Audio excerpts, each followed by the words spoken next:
आज से हम YouTube पे एक सीरीज शुरू कर रहे हैं कॉन्स्टिट्यूशन सीरीज के नाम से, जिसमें कॉन्स्टिट्यूशन में छोटी छोटी बातें जो आपके एग्जाम के लिए महत्वपूर्ण है वो मैं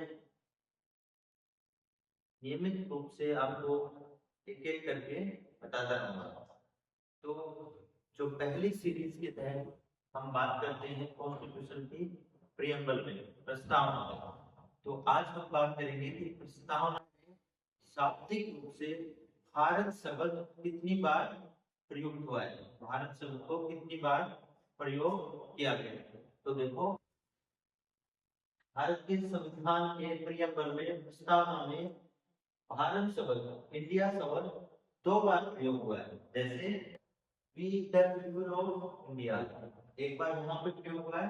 दूसरा, constitute India into a sovereign secular democratic republic, यानी पूरे प्रियम्बल में इंडिया शब्द 2 बार प्रयोग हुआ है।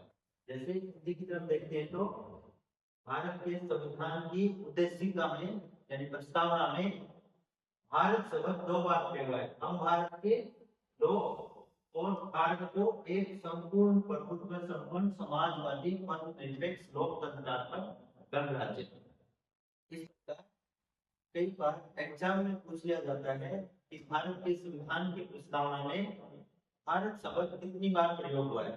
तो 2 बार प्रयोग हुआ है। आगे हम चलते हैं तो प्रस्तावना में 3 प्रकार के न्याय की बात की गई है। सामाजिक, आर्थिक, राजनीतिक न्याय, यानी प्रस्तावना में जस्टिस, कितने प्रकार के जस्टिस की बात की गई है? 3 प्रकार के, social, economic and political.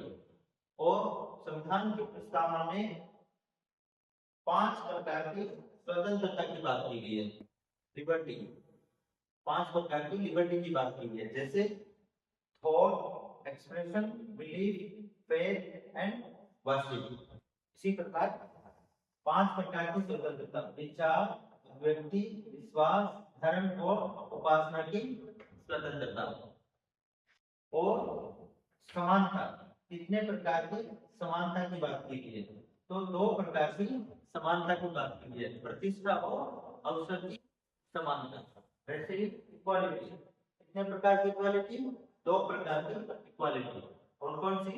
Status की इक्वालिटी और अपॉर्चुनिटी इक्वालिटी। तो आज की सीरीज में हमने पढ़ा कि प्रस्तावना में भारत शब्द 2 बार यूज किया गया है और 3 प्रकार के न्याय की बात की गई है और 5 प्रकार की स्वतंत्रता की बात की गई है और 2 प्रकार की समानता की बात की गई है। तो इसी प्रकार हम आगे भी छोटे छोटे लेकिन महत्वपूर्ण तथ्यों के बारे में बात करेंगे। धन्यवाद।